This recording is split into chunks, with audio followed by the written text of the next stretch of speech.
Good morning students. Last class में हम लोगों ने डिस्कस किया था कि फर्टिलाइजेशन कैसे होता है, तो उसमें एक्रोसोमल रिएक्शन, जोना रिएक्शन, कॉर्टिकल रिएक्शन, इस तरीके के ओवरऑल 6 स्टेप्स थे जिसको कि हम लोगों ने कल डिस्कस किया था। आज हम लोग नया टॉपिक स्टार्ट करते हैं, that is early embryonic development. ठीक है, अब कल जो हम लोगों ने देखा कि भाई फर्टिलाइजेशन हो गया, फर्टिलाइजेशन होने के बाद में क्या बना, जाइगोट। ठीक है, अब उस जाइगोट से एम्ब्रियो कैसे बनेगा। ठीक है, यहाँ पे 3-4 टर्म्स हैं, उसमें कुछ कुछ स्लाइट वेरिएशन जो है वो आपको देखने के लिए मिलेगा। जाइगोट कब बनता है, जब स्पर्म और एग का फ्यूजन होता है। ठीक है, उसके बाद एम्ब्रियो कब बनता है, एम्ब्रियो जो है वो एक मास ऑफ सेल्स होता है। ठीक है, कि जिसमें डिफरेंट डिफरेंट बॉडी पार्ट्स जो हैं वो क्लियरली डिस्टिंग्विशेबल नहीं होते। उसके बाद एक और टर्म जो है आगे चल कर के आएगा, फीटस। ठीक है, तो फीटस जो है डेवलपिंग बेबी होता है जिसके बॉडी के डिफरेंट पार्ट्स जो है उसको हम लोग डिस्टिंग्विश कर सकते हैं, पहचान सकते हैं। ठीक है, तो जाइगोट, एम्ब्रियो और फीटस, ठीक है, एंड फाइनली बेबी। ठीक है, ये जो चारों टर्म्स हैं ये डेवलपमेंटल स्टेजेस हैं जिनको हम लोग डेवलपमेंट के हिसाब से अलग अलग टाइम पे यूज़ करते चलेंगे। ठीक है, तो ये मैंने फ्यूचर रेफरेंस के लिए बता दिया, इसमें अपने को कंफ्यूज नहीं होना है। ठीक है, अब अर्ली एम्ब्रियोनिक डेवलपमेंट जो है वो कैसे होता है, उसके पहले एक बहुत ही इम्पॉर्टेंट टॉपिक है, छोटा सा है, उसको मैं बताऊंगी आप लोगों को।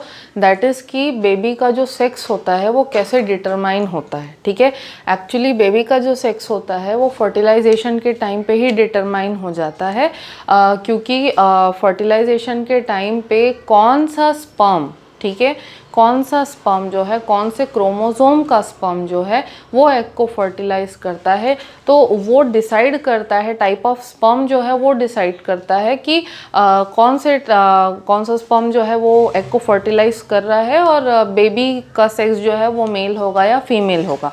जनरली फीमेल्स में जो एग प्रोड्यूस होता है वो होमोगैमेटिक ही होता है। कहने का मतलब क्या है कि फीमेल्स के अंदर जो एग प्रोड्यूस होते हैं वो एक ही टाइप के होते हैं, यानी कि वो होते हैं 22+X। तो क्योंकि फीमेल्स के पास X क्रोमोसोम ही होता है ना, तो वो लोग एक ही टाइप का जो एग है उसको प्रोड्यूस करते हैं, दैट इज़ 22+X। ठीक है, ये हैप्लॉइड कंडीशन में हम लोग मेंशन कर रहे हैं। अब मेल्स जो होते हैं उनके वो जो होते हैं वो हेट्रोगैमेटिक होते हैं, क्योंकि उनके पास X और Y 2 क्रोमोसोम होते हैं, तो वो दोनों तरीके के स्पर्म्स जो है प्रोड्यूस कर सकते हैं, यानी कि वो 22+X भी प्रोड्यूस कर सकते हैं और वो 22+Y भी प्रोड्यूस कर सकते हैं। तो स्पर्म्स 2 तरीके के होते हैं और एग जो है वो एक ही तरीके का होता है। तो जो लोग अनएजुकेटेड होते हैं या जिनको इन चीज़ों के बारे में नॉलेज नहीं होती है, तो जनरली हम लोग इलिटरेट पॉपुलेशन के अंदर या जो कम डेवलप्ड पॉपुलेशन है उनके अंदर हम लोग ये देखते हैं कि वो लोग ऐसा समझते हैं कि females are responsible for deciding the sex of the baby, for determining the sex of the baby. Actually it is not so, it is the male who is responsible for determining the sex of the baby. तो भाई जितना भी blame करना है, जितनी भी मार पिटाई करनी है और जितना भी ट्रॉमा देना है वो सब मेल्स को देना चाहिए, because it is the males who are responsible for determining the sex. Okay, so क्योंकि मेल्स के अंदर 2 तरीके के स्पर्म्स बनते हैं, सो दे आर नोन एज हेट्रोगैमेटिक। ठीक है, तो ये जो दोनों स्पर्म्स है मेल के अंदर, ठीक है, उसको 2 अलग अलग नाम से हम लोग जो है मेंशन कर सकते हैं। ठीक है, पहला जो है दैट इज़ ये 22+X जो है, it is known as gynosperm. ठीक है, 22+X is known as gynosperm. Okay, and 22+Y is known as androsperm. ठीक है, तो 2 तरीके के स्पर्म्स होते हैं। अगर गाइनोस्पर्म जो है वो एग को फर्टिलाइज करता है तो 2X क्रोमोसोम्स हो जाएंगे, तो जो बेबी होगा दैट विल बी फीमेल। और अगर एंड्रोस्पर्म जो है वो अगर फर्टिलाइज करता है एग को तो X और Y होगा, then the baby will be a male. ठीक है, so this was another important topic which we have discussed. अब हम लोग आते हैं अर्ली एम्ब्रियोनिक डेवलपमेंट पे, ठीक है। अर्ली एम्ब्रियोनिक डेवलपमेंट जो होता है इसको हम लोग एम्ब्रियोजेनेसिस भी बोल सकते हैं। एम्ब्रियोजेनेसिस यानी कि एम्ब्रियो के फॉर्मेशन का प्रोसेस है, that is why we are calling it as embryogenesis, ठीक है। अब ये जो एम्ब्रियोजेनेसिस है, ठीक है, इसमें होता क्या है, एम्ब्रियोजेनेसिस में डेवलपमेंट जो है वो जाइगोटिक स्टेज से आगे प्रोग्रेस होता है और जाइगोटिक स्टेज से आगे प्रोग्रेस होकर के फीटल स्टेज और इवेंचुअली किसमें वो कंक्लूड होता है, एक कंप्लीट बेबी के फॉर्मेशन में कंक्लूड होता है, ठीक है। अब ये जो अर्ली एम्ब्रियोनिक डेवलपमेंट है, ठीक है, इसके हम लोग बेसिकली मतलब जो एम्ब्रियोजेनेसिस का जो पूरा प्रोसेस है उसमें हम लोग बेसिकली अलग अलग स्टेजेस जो हैं डिवाइड कर सकते हैं, ठीक है। और जो अर्ली एम्ब्रियोनिक डेवलपमेंट है उसमें बेसिकली 3 स्टेजेस हैं, ठीक है। तो वन बाय वन हम लोग इन पे डिस्कशन करेंगे। अर्ली एम्ब्रियोनिक डेवलपमेंट जो है उसका पहला स्टेज है क्लीवेज फॉर्मिंग, दूसरा स्टेज है मोरूला और तीसरा है ब्लास्ट्यूला, ठीक है। अब तीनों में क्या क्या इवेंट्स होते हैं, क्या क्या प्रोसेसेस होते हैं वो बताऊंगी। सबसे पहला जो स्टेज है क्लीवेज फॉर्मेशन। क्लीवेज का क्या मतलब होता है, क्लीवेज का मतलब होता है कट होना, ठीक है, डिवाइड होना, ठीक है। तो क्लीवेज फॉर्मेशन के अंदर बेसिकली जो जाइगोट का फॉर्मेशन अभी हुआ है, फर्टिलाइजेशन के बाद जो जाइगोट का फॉर्मेशन हुआ है, वो जो जाइगोट है उसमें डिविजन्स होने स्टार्ट करते हैं। और जाइगोट क्योंकि एक सिंगल सेल था तो डिवाइड होके 2, 2 से 4, 4 से 8, 8 से 16, इस तरीके से बहुत सारे सेल्स जो है वो बनाना स्टार्ट करता है, ठीक है। तो क्लीवेज फॉर्मेशन जो है कैसे होता है, ठीक है। अब क्लीवेज फॉर्मेशन जो है ये स्पेशली होना कहाँ पे स्टार्ट होता है, ये ओविडक्ट में ही होता है, क्योंकि फर्टिलाइजेशन कहाँ हो रहा है, ओविडक्ट के अंदर ही फर्टिलाइजेशन हो रहा है, ठीक है। तो क्लीवेज फॉर्मेशन जो है वो ओविडक्ट में होना स्टार्ट होगा। अब क्लीवेज फॉर्मेशन जो है इसमें क्या होता है कि रिदमिक, ठीक है, मैं क्या बोल रही हूँ ध्यान रखना कि रिदमिक और रिपीटेड माइटोटिक डिविजन्स होते हैं, ठीक है। किसमें, क्लीवेज फॉर्मिंग के प्रोसेस में रिदमिक और रिपीटेड माइटोटिक डिविजन्स होते हैं, जिसमें कि बहुत सारे नए डॉटर सेल्स जो हैं वो बनना स्टार्ट होते हैं। लेकिन यहाँ पे एक कैरेक्टरिस्टिक होता है कि जैसे हम लोगों ने नॉर्मल माइटोटिक डिवीजन में क्या देखा था कि सेल का साइज़ जो है वो पहले पेरेंट सेल का साइज़ बड़ा होता है, फिर उसमें माइटोटिक डिवीजन होता है और 2 इक्वल साइज़ के डॉटर सेल्स जो हैं वो बनते हैं। लेकिन यहाँ पे क्या डिफरेंस है कि यहाँ पर जब रिपीटेड और रिदमिक माइटोटिक डिविजन्स होते हैं तो जो जाइगोट के जो सेल्स हैं, ठीक है, वो ग्रो नहीं करते, मतलब जो डॉटर सेल्स बनेंगे वो स्टिल छोटे छोटे साइज़ के बनते जाते हैं, ठीक है। इक्वल साइज़ के नहीं बनते पेरेंट सेल से, और भी छोटे छोटे साइज़ के बनते जाते हैं, ठीक है। ऐसा किस लिए होता है, ऐसा इसलिए होता है क्योंकि जो डॉटर सेल्स होते हैं उनको सरफेस वॉल्यूम अचीव करना होता है, ठीक है, सरफेस वॉल्यूम अचीव करना होता है। और उसके अलावा न्यूक्लियोसाइटोप्लाज्मिक रेशियो जो होता है उसको मेंटेन करना होता है। तो सरफेस वॉल्यूम अचीव करना है और न्यूक्लियोसाइटोप्लाज्मिक रेशियो जो है उसको अचीव करना होता है। इसीलिए डॉटर सेल्स जो होते हैं उनका साइज़ जो है पेरेंट सेल से छोटा ही रह जाता है, ठीक है। और इससे क्या होता है, इससे ये होता है कि जो डॉटर सेल्स हैं वो साइज़ बड़ा मतलब छोटा होने की वजह से उनके अंदर मेटाबॉलिक एक्टिविटी जो है वो बहुत फास्ट हो जाती है, बहुत तेज़ हो जाती है, ठीक है। तो इससे क्या होगा, मेटाबॉलिक जितनी ज़्यादा फास्ट होगी तो उतना ही ज़्यादा ग्रोथ करने की पॉसिबिलिटी जो है वो किसको मिलती है, डॉटर सेल्स को मिलती है, ठीक है। अब मेटाबॉलिक एफिशिएंसी जो है यहाँ पर क्या होती है, मैक्सिमम होती है। मेटाबॉलिक एफिशिएंसी मैक्सिमम होने से क्या होता है कि यहाँ पर डीएनए का रेप्लिकेशन जो है सेल्स के अंदर बहुत जल्दी होता है, ठीक है। तो डीएनए रेप्लिकेशन बहुत ज़्यादा फास्ट होता है और ऑक्सीजन का जो कंजम्पशन है वो भी इंक्रीज़ हो जाता है, क्योंकि मेटाबॉलिक एक्टिविटी फास्ट हो गई है, ठीक है। तो उसके लिए ऑक्सीजन की ज़रूरत है, डीएनए का रेप्लिकेशन फास्ट हो गया है ना, इसीलिए मेटाबॉलिक एक्टिविटी के इम्प्रूव होने से क्या होता है, ऑक्सीजन का कंजम्पशन भी बढ़ जाता है और डॉटर सेल्स के अंदर डीएनए का रेप्लिकेशन जो है वो बहुत जल्दी जल्दी होने लगता है, ठीक है। इसके बाद क्या होता है कि क्लीवेज होने पर, ठीक है, क्लीवेज होने पर जो डॉटर सेल्स बनते हैं, ठीक है, उन डॉटर सेल्स को हम लोग बोलते हैं ब्लास्टोमियर्स। क्लीवेज होने पर जो डॉटर सेल्स बनते हैं उन डॉटर सेल्स को हम लोग बोलते हैं ब्लास्टोमियर्स। ठीक है, अब यहाँ पर इस तरीके का जो डिवीजन होता है, ठीक है, इस तरीके का जो डिवीजन होता है कि जहाँ पे डॉटर सेल्स का साइज जो है वो पेरेंट सेल से छोटा है, ठीक है, तो इस तरीके के डिवीजन को हम लोग बोलते हैं होलोब्लास्टिक डिवीजन।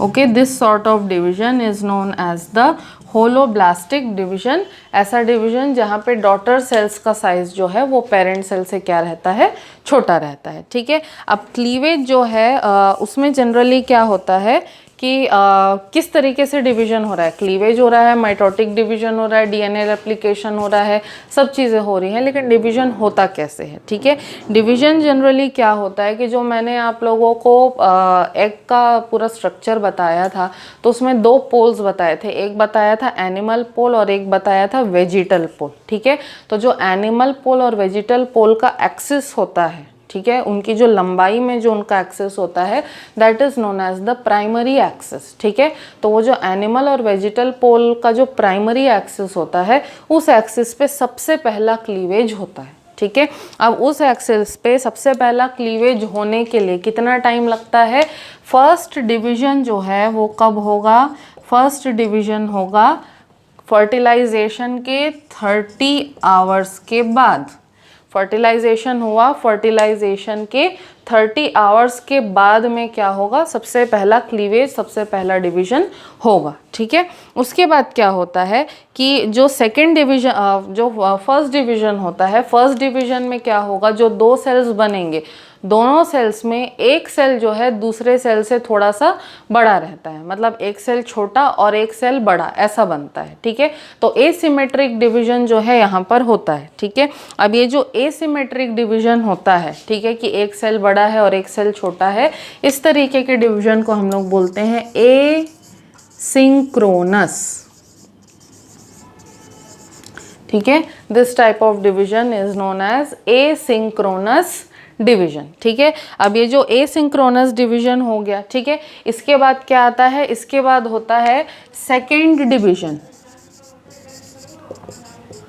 ठीक है, सेकेंड डिवीजन होता है। सेकेंड डिवीजन जो है वो फर्स्ट डिवीजन का जो एक्सिस था, ठीक है, जैसे अगर ये एनिमल पोल है, ये वेजिटल पोल है, तो फर्स्ट डिवीजन इस एक्सिस में हुआ, तो सेकेंड डिवीजन जो है इसके राइट एंगल पे होता है। ठीक है, तो फर्स्ट डिवीजन अगर वर्टिकली हो रहा है तो सेकेंड डिवीजन क्या होता है, हॉरिजॉन्टली होता है। ठीक है, अब सेकेंड डिवीजन जब होता है उस टाइम पे ऐसा होता है कि एक सेल, जैसे कि सपोज फर्स्ट डिवीजन जब हुआ था, ठीक है, तो फर्स्ट डिवीजन होने पे दो सेल्स थे, एक बड़ा और दूसरा छोटा। ठीक है, तो सेकेंड डिवीजन के टाइम पे जनरली क्या होता है कि एक सेल जो है वो ज़्यादा जल्दी डिवाइड कर जाता है और एक सेल जो है वो थोड़ा धीरे से, थोड़ा बाद में डिवाइड करता है। तो जनरली क्या होता है कि बीच में एक ऐसा टेम्पररी स्टेज आता है जहाँ पे हमको एक बार में 3 सेल्स दिखाई पड़ते हैं। ठीक है, एक बार में हमको क्या दिखाई पड़ते हैं, 3 सेल्स दिखाई पड़ते हैं। ठीक है, तो ये सेकेंड डिवीजन के पहले का ट्रांजिएंट स्टेज है। ठीक है, तो ये फर्स्ट डिवीजन इस एक्सिस पे हुआ था इस तरीके से, है ना, अब सेकेंड डिवीजन इस एक्सिस पे यानी कि राइट एंगल पे होगा, फर्स्ट डिवीजन के एक्सिस के राइट एंगल पे। ठीक है, अब फर्स्ट डिवीजन के एक्सिस के राइट एंगल पे सेकंड डिवीजन हुआ। ठीक है, तो ये कितना टाइम लगाता है सेकंड डिवीजन, फर्स्ट डिवीजन के बाद सेकंड डिवीजन होने में फिर 20 से 30 घंटे जो हैं लगते हैं। ठीक है, फिर कितने घंटे लगते हैं सेकेंड डिवीजन के लिए, 20 से 30 घंटे लगते हैं। और इसके बाद के जो सब्सिक्वेंट डिविजन्स होते हैं, third division, fourth division, fifth division, ठीक है, तो वो डिफरेंट डिफरेंट एक्सिस पे हो सकते हैं।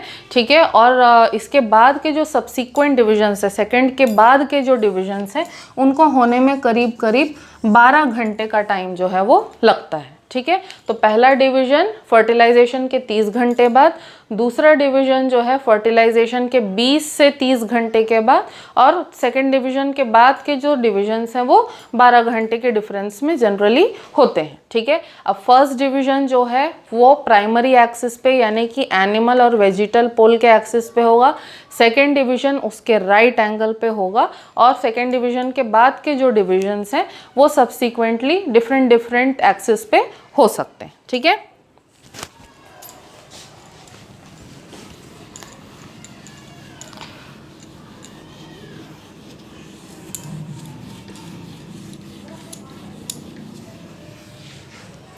ठीक है, अब हम लोग सेकेंड आते हैं किस पे, मोरूला स्टेज पे आते हैं, ठीक है। मोरूला स्टेज में जनरली क्या होता है कि क्लीवेज की वजह से, जो मल्टीपल टाइम्स क्लीवेज हो रहा है, मल्टीपल टाइम्स क्लीवेज होने की वजह से सेल्स का एक बॉल जैसा बन जाता है, ठीक है। ये जो सेल्स का एक बॉल बन जाता है, इसके अंदर 8 से 16 सेल्स या कई बार 32 सेल्स भी हो सकते हैं। तो इस स्टेज का जो जाइगोट होता है उसको हम लोग बोलते हैं मोरूला स्टेज। 8, 16 और 32 सेल वाला जो स्टेज होता है that is known as the morula stage, ठीक है। अब ये जो मोरूला स्टेज है ये बाहर की तरफ से जोना पेलुसिडा से कवर्ड रहता है, ठीक है। मोरूला जो है बाहर से जोना पेलुसिडा से क्या रहता है, हमेशा कवर्ड रहता है, ठीक है। अब इसके बाद क्या होता है, इसके बाद एक प्रोसेस होता है जिसको कि हम लोग बोलते हैं कॉम्पैक्शन, ठीक है। कॉम्पैक्शन कहने का मतलब यह है कि अब ये जो मोरूला स्टेज का जो एम्ब्रियो है, ठीक है, ये क्या होगा, ये और ज़्यादा कॉम्पैक्ट होगा, स्टर्डी बनेगा, ठीक है। तो कॉम्पैक्शन में क्या होता है कि बाहर के जो सेल्स का लेयर होता है, मतलब वो सेल्स जो बाहर की तरफ होते हैं, ठीक है, वो सेल्स क्या होते हैं, थोड़े से लंबे हो जाते हैं, थोड़े से फ्लैट हो जाते हैं, ठीक है। लंबे हो जाते हैं, फ्लैट हो जाते हैं, ठीक है, और इनके बीच में क्या बन जाता है, टाइट जंक्शन बन जाता है। तो मोरूला स्टेज में क्या होता है, लाइक दिस,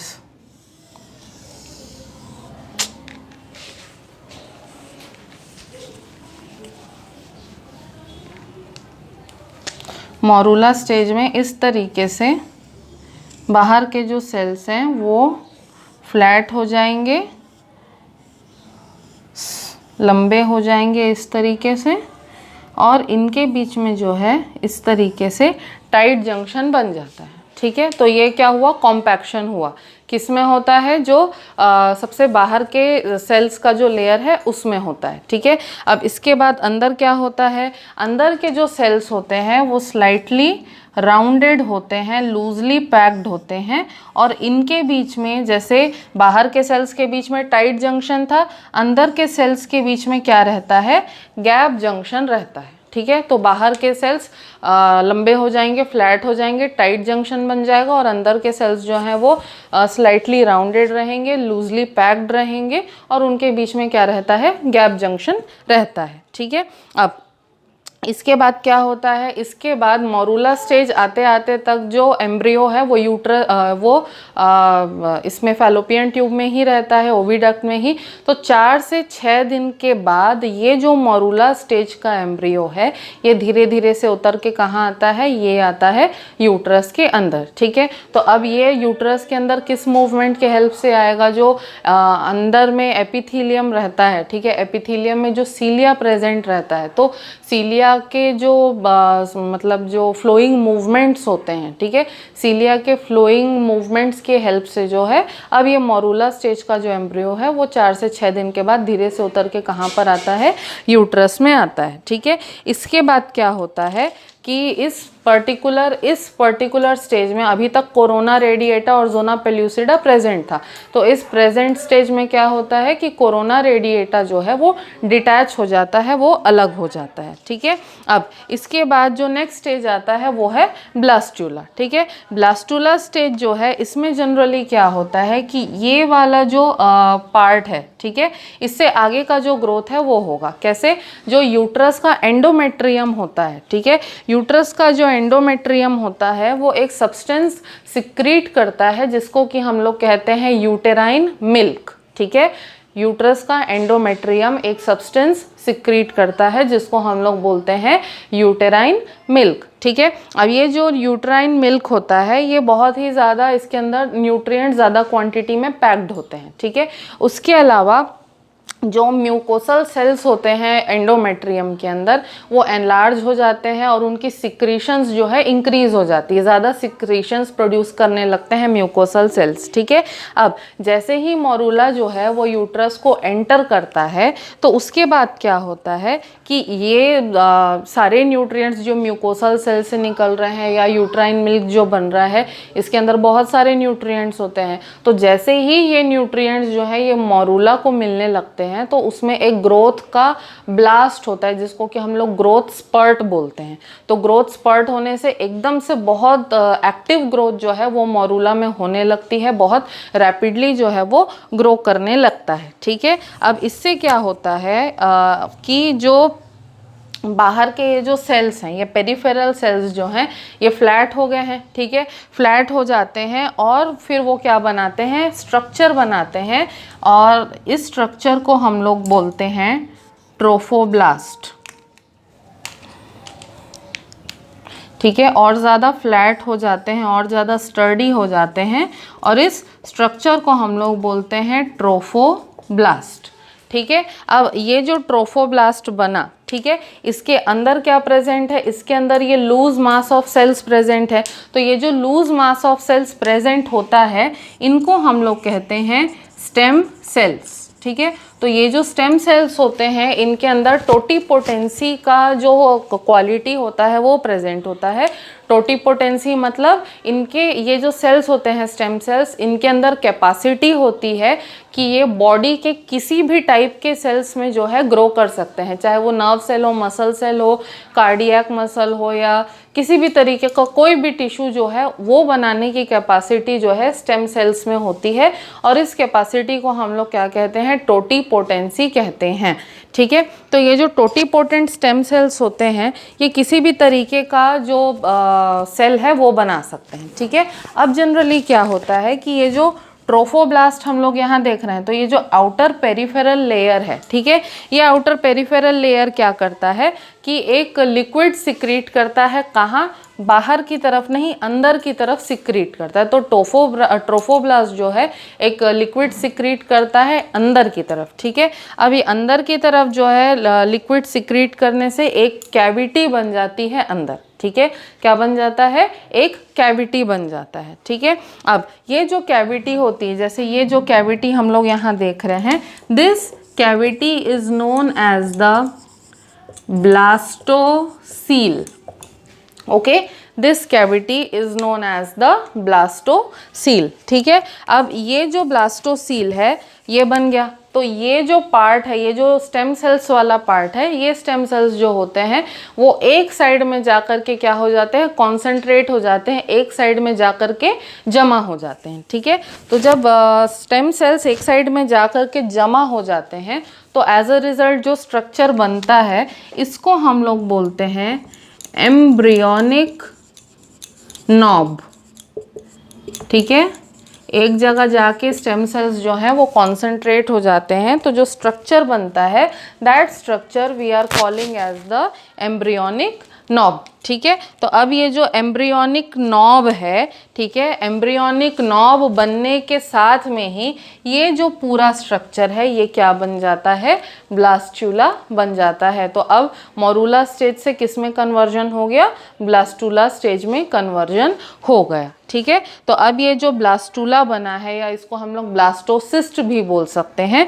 ठीक है, तो ये जो ब्लास्टोसिस्ट है ये आगे चल के क्या होता है, ये आगे चल के फिर जो प्रॉपर एम्ब्रियो है उसमें ग्रो करता है। ठीक है, तो अभी तक ये जो ब्लास्टोसिस्ट था इसके चारों तरफ जोना पेलुसिडा जो है अभी तक प्रेजेंट था। ठीक है, अब ब्लास्टोसिस्ट बन जाने के बाद में क्या होता है, ब्लास्टोसिस्ट बन जाने के बाद में धीरे से ये जोना पेलुसिडा जो है वो भी डीजेनरेट हो जाता है। ठीक है, अब ब्लास्टोसिस्ट जो है या ब्लास्टुला स्टेज जो है उसका साइज जो है मोरूला से 3 टाइम्स बड़ा रहता है। ठीक है, तो blastula is 3 times larger than the morula stage. ठीक है, अब जनरली क्या होता है कि ये जो मैंने बोला कि जोना पेलुसिडा जो है वो डीजनरेट होता है। कैसे डीजनरेट होता है?